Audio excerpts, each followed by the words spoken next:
defending mobile quarterbacks before, Coach Schmitz has talked about having to be intentional with pass rush to not over rush and give them free pass lane or free rush lanes. Just how do you think you guys did against Jalen? What can you take from that going forward? I think we did a pretty good job at wrangling him in, keep him inside the pocket. I already sees him escape. He's a mobile quarterback. I feel like at the end of the day, we end up winning. But I feel like we really stopped his legs from making a big gain in the game. Over on your left, Dane? Just with the run game in general, that was basically not back for Kansas most of the day. How would you evaluate you all's performance defending those two running backs that have been productive before? Dominant. That's really all I can say. It was like, what, 2 yards, 3 yards? I don't know. Something really, really low. So when you don't have more than 50 yards, it's really hard to win the game. Running the ball is one of the biggest factors in winning the game. You can't control the time of possession, then you have no chance. Questions? Eli? Dean, when you look at Louisiana for this week, just what do you expect in terms of their rushing attack?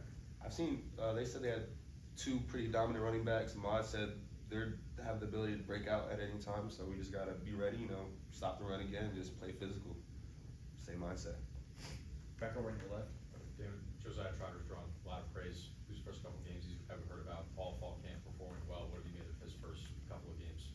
He's explosive, and I can just tell he loves football. And so if he makes a mistake, I know he's going to come back 2 times harder to prepare the right way. So I've been really watching him, and he's been doing great things, and I just know that his career is going to take him really far. But we obviously talked about the success in run defense last week. Both week 1, week 2, overall, what have you seen from this defensive tackles group? I would say our communication has definitely improved, and I think that's been a big factor, is just being able to get the call and just being able to get our feet set. I think that was one thing that we worked on, and that's what we're focusing on. It's definitely helped us. Questions?